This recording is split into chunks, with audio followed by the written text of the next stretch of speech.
Hey everyone, welcome back to my channel. My name is Kelsey, and today I am going to be giving my spoiler-filled review and thoughts on episode 1 of season 2 of Harley Quinn on the DC Universe streaming app. I just want to take a moment to say, if you don't have the DC Universe streaming app, first of all, why are you watching the show if you haven't seen the show? Go watch the show first, then come back. I guess if you don't care about spoilers, feel free to stay, but I hate spoilers personally, so you do you. But the app is amazing, and not only because there's amazing movies and TV shows and original content, things like that, you can have access to comic books. And that is kind of what I've been doing lately in this quarantine, is when I have a free moment, I'm sitting, going back and reading some of my favorite comic book story arcs. Like I just read Behind Blue Eyes, which is a very interesting Harley Quinn story arc that Birds of Prey is loosely based off of. Pretty loosely, but its general vibes is similar. So check that out if you need something to read, because it's pretty good. So these are my thoughts. This will be a breakdown of, I'll kind of go down scene by scene and saying things I liked about it, maybe some of my favorite lines, things like that. So, I hope you're ready to go, because here we go. So I'm going to start with how it begins. It's been 1 week after Joker has gone crazy, taken over Gotham. There was just chaos. The Joker Tower has collapsed, setting off an 8.6 earthquake that has just totally destroyed Gotham. Now, I've seen this start off right off the bat. I was really intrigued because this is really relatable for me right now, because not only is the world under duress right now from the coronavirus and things like that, but I just had an earthquake happen here like a couple weeks ago, a 5.7, which definitely is not an 8.6. It wasn't as bad, but it did tear down and break some buildings near me, and it caused some problems. So it was scary. We're still dealing with aftershocks. One woke me up last night. And so this felt really relatable to me right now. And so that's where we start out. And of course, craziness, chaos, anarchy. This is Harley's jam, right? Harley is living this up. As soon as she knows that Gotham is no more, the president said, like, sorry, Gotham's not a part of the United States anymore. You're on your own. Deal with it. You are now New Gotham. Harley loves that. She's running around the streets going crazy. And one of my favorite jokes in the this entire episode that I now want on a t-shirt, Harley comes back and she's bringing a sushi chef with her, and one of the quotes that like I said, I want a t-shirt, she says, "This is what I've always wanted, anarchy and sushi." And that just cracked me up, because I had to order sushi today because I am quarantined. I don't get to leave the house. I don't know what to do. I had to have sushi. And apparently me and Harley have that in common, so I liked that. I feel like I need that on a t-shirt. I've always wanted anarchy and sushi. So the remaining villains that are kind of taking over New Gotham right now are the Riddler, Freeze, Bane, Penguin, and Two-Face. And they've reluctantly kind of decided to involve Harley in their plans. They're planning on making New Gotham, splitting up the territories of Gotham. And they feel like they kind of have to involve Harley so she's not a problem, but also because she's the one that dealt with the Joker in the first place. So they feel like they're kind of obligated to involve her.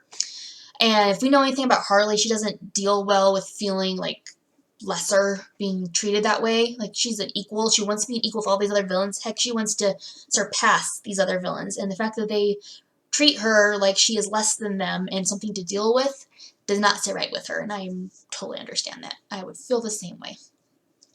Batman is also missing. He's been missing since the fall of the Joker Tower. He was in it when it fell. So everyone is kind of, especially Gordon, is not doing very well with Batman being missing. There's a moment where he's on the roof and he's calling Batman with his signal, and he's just so upset. And suddenly you see Batman show up and he's so happy. And then down drops cute little Robin dressed up in his little Batman outfit, and Robin's adorable in the show. I can see why he's a pain in the ass and would drive Harley nuts, but in the most adorable way possible. So I was happy to see him again, because I like the cute little kid Robin. I think he's pretty swell. So then Harley gets an invitation to go to the Injustice League meeting, and she's like, who the hell is the Injustice League? And so she goes, and she is surprised to see that it is like Riddler, Freeze, Bane, Penguin, and Two-Face. Another one of my funny jokes there was in this episode that I love the writing on this show. Like, the jokes are the kind of things that I would find funny. I don't find a lot of other certain shows that everyone seems to find funny. Like, I don't like Friends. The Office is okay. That's not my humor. This show is my humor. Like, the little subtle things crack me up. And one of those is Bane is having to sit on a folding chair because they couldn't get him a swivel chair like the rest of them. So they're all in nice, fancy, like, evil supervillain swivel chairs with big back, and they look pretty. And huge, hunking Bane is sitting in this tiny little bent-up folding chair. And he makes a comment as the sign comes down and says the Injustice League. He's like, okay, so we can afford a sign, but we can't afford me to have a chair. And it just, Bane is so funny in this show.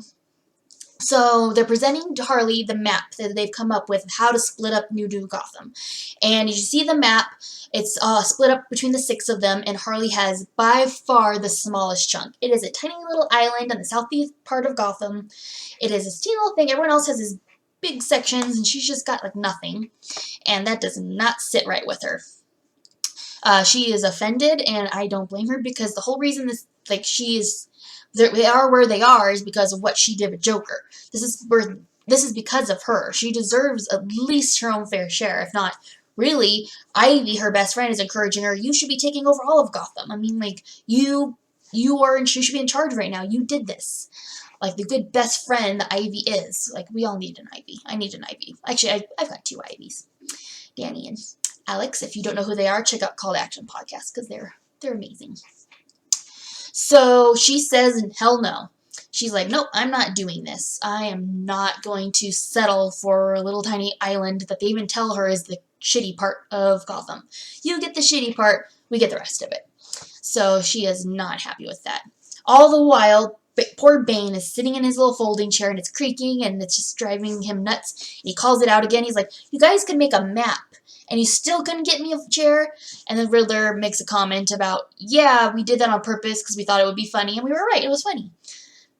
See, like I said, Bane is super funny. I love that they can make him the butt of the joke, but yet he's still an intimidating character. He's still scary. He's still big and hulking, and you wouldn't want to run into him in the streets. But they give him crap and make jokes about him. It's just, I love that they're able to balance that very well.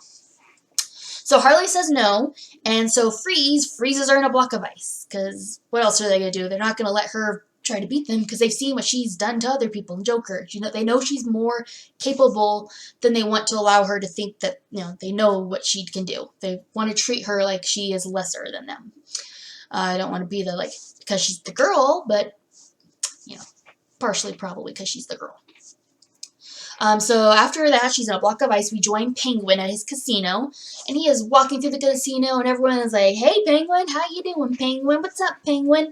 And he's just like the life of the party. Everyone's excited to see him. He gets in an elevator, and the person in the elevator is like, hey, Penguin, great to see you. And he shoots him because that one felt just disingenuous. It wasn't that one. He's like, so many people saying hi to me doesn't feel real, so like, you're going to die now. Showing that Penguin is kind of a dick, if we didn't already figure that out. So he goes into the casino, and you see that, it's now a part of the new Penguin territory of Gotham. And so as he's walking around things, you start seeing that Harley's gang has shown up trying to rescue her. We see Cy Borgman, he's on the piano. We see Ivy dressed up in mysterious wear, walking around. Clayface is disguised as a waiter. Psycho and King Shark are in the same suit, so he has this big hulking body, which is King Shark, and then little Psycho's head. Oh, it's so funny. So their plan is to break Harley up because she's been in ice, and so they need to get their girl because they are good friends. So Penguin goes on stage, and he's talking about, everything that's happening, and I love this scene because it's so interesting to see now where Gotham is. Each section has their own. They have their own, little mini country now. That's Penguin's turf. And, I can't wait to see more, Riddler's turf and Two-Face. I can't wait to see in further episodes a deep dive into what these new areas of New Gotham look like. I mean, we kind of sort of see a glimpse of them later in this episode. But, I want to go there. I want to see what the buildings inside look like. I want to see, what life is like living there now. Who chooses? If I'm in Gotham, this has all happened. How do you make the decision, or do you, of where you're going to live and what territory? Am I going to go to the Riddler, or is it better for me if I go live in Two-Face's section? Or because my apartment already was in Two-Face's section, am I stuck dealing with that? Can I move? Am I stuck there forever? I'm hoping to kind of see more what life is like in New Gotham from here on out. So that's something I'm hoping to see further in this season. But so the Harley's gang bounds up together and they work on trying to break her out of the ice and get her away from Penguin. And the plan looks like it's going well until, like, Penguin's not an idiot. I mean, he kind of feels like one sometimes, but he really isn't. And he figures out the plan. And there's this big, huge fight scene involving everybody, pretty much. But the part that I like the best is actually a part we've seen together. If you've watched on my channel, I did a reaction to the first look from the show. And it is actually the scene of Harley versus Penguin, which comes off hilarious because Harley bites off Penguin's nose. Like, she chomps it off. And that was a big fist pump moment for me. It's like, yeah, Harley, kick his ass, because Penguin is an interesting character. I like Penguin as a character, but I also hate Penguin. So that was fun to see because I want my girl to win, right? So a huge elaborate fight scene between the two characters, which ends with Harley, who has broken her bat, by the way. Her beautiful bat, her weapon of choice, is broken. And she ends up stabbing Penguin through the head with her baseball bat, impaling his head in front of her gang. And then when she pulls it out, blood splatters everywhere. So it's a mess. As I've said probably on my other things various times, I love how gory this show is. Harley Quinn should be brutal. She is rough. I like when she uses the foul language. It just feels like it fits her character. I know if I was Harley Quinn, I would swear a lot more than I probably do in my normal day-to-day life. And I think they nailed that. And Harley's fighting style is brutal. She is rough.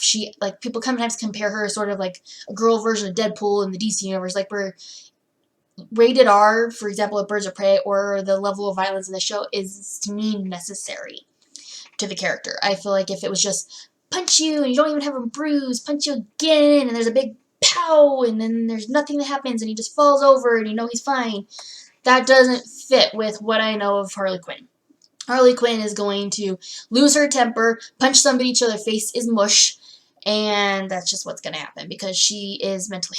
She's unstable, and she is a supervillain, so this is what she would do. So the fact that it's super brutal is great, and then the one strong moment after that is you just saw Harley brutally kill somebody. Her team walks in to see what happened. First thing out of her mouth is, let's go get coffee, with a big smile on her face, because that's just how her brain works, and if I was in that situation, I'd probably want coffee too. It's like, I just lived through hell, I just got in a fight, I'm covered in blood, I need a coffee and an energy drink. Let's go. So I really enjoyed that. So they leave, and we cut to a new scene with Gordon. I kind of skipped over this a little bit, but the police department's clearly like not working right now. I mean, there are super villains just running all over the place. All their henchmen, they've taken over territories. Like, it's the world of villains right now. So the police department's not doing so good, especially since a lot of them are joining said villains.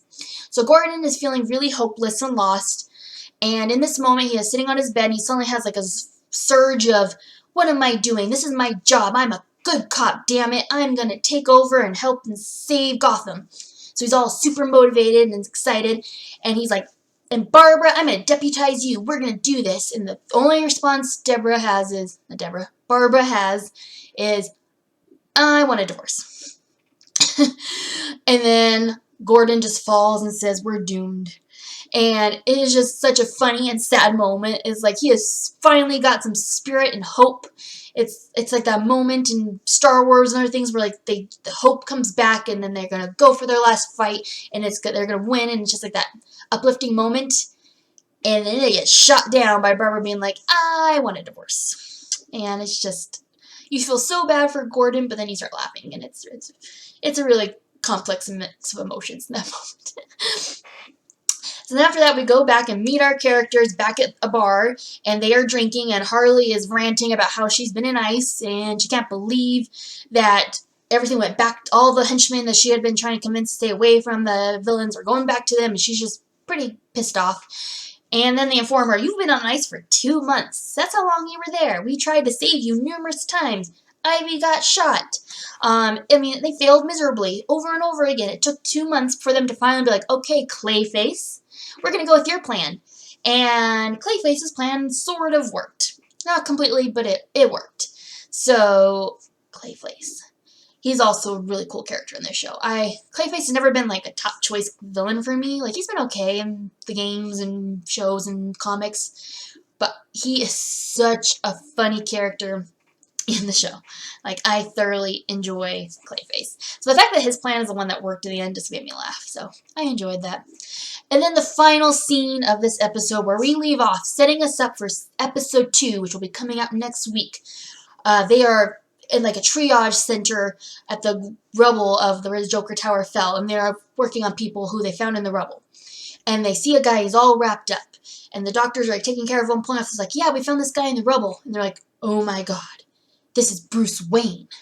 So they found Batman, and he's in a coma. So Batman is alive. Batman is not dead. Did we think Batman was dead? Probably not. But Batman is not dead, so what's going to happen? Like, now he's going to wake up and new Gotham, there's all these territories and things like that. Like, what is he going to do? Also, other superheroes in the Gotham area, what happened to them? Are they okay? I mean, an 8.6 earthquake is no joke to anybody, let alone, I mean, superheroes maybe have a little bit better chances in that situation, but not all of them. Not all superheroes are super, if you know what I mean.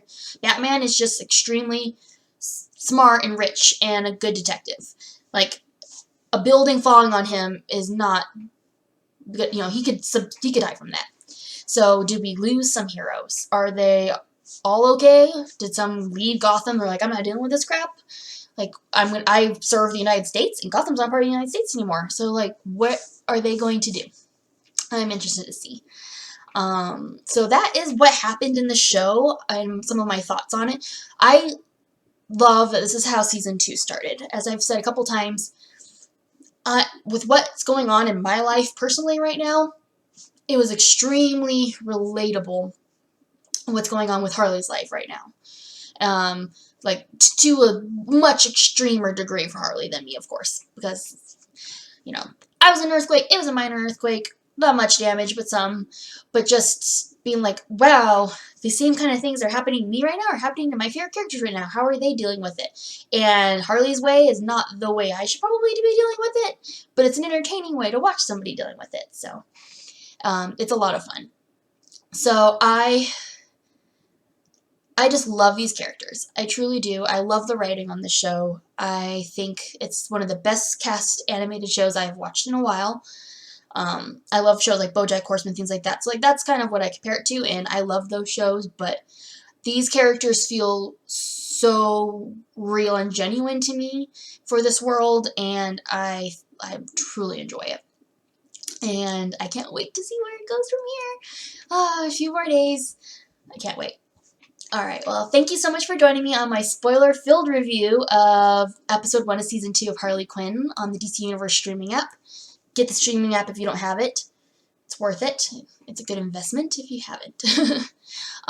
If you like what I have done today and you'd like to see more, please subscribe to my channel and like the video. You can also follow me at Kelseykins90 on Twitter and Instagram. I'm also on the Call to Action podcast YouTube channel, where we talk about Movie Trivia Schmodown, which is a competitive movie trivia league that is top-notch and fantastic. And if you watch a lot of film-related YouTube personalities, a lot of them compete in the Schmodown. So you might see some front faces that you recognize. And it is fun. It is great. And since we don't have sports right now, I'm not a sports person normally, but I know some of you probably are. It is a great substitute for other sports. It is movie trivia versus wrestling mixed together in this, like, really competitive show with people that are super funny and engaging, and it's worth you checking out. So please do. Alright, well, thank you so much for joining me today, and I will see you guys next time. Bye.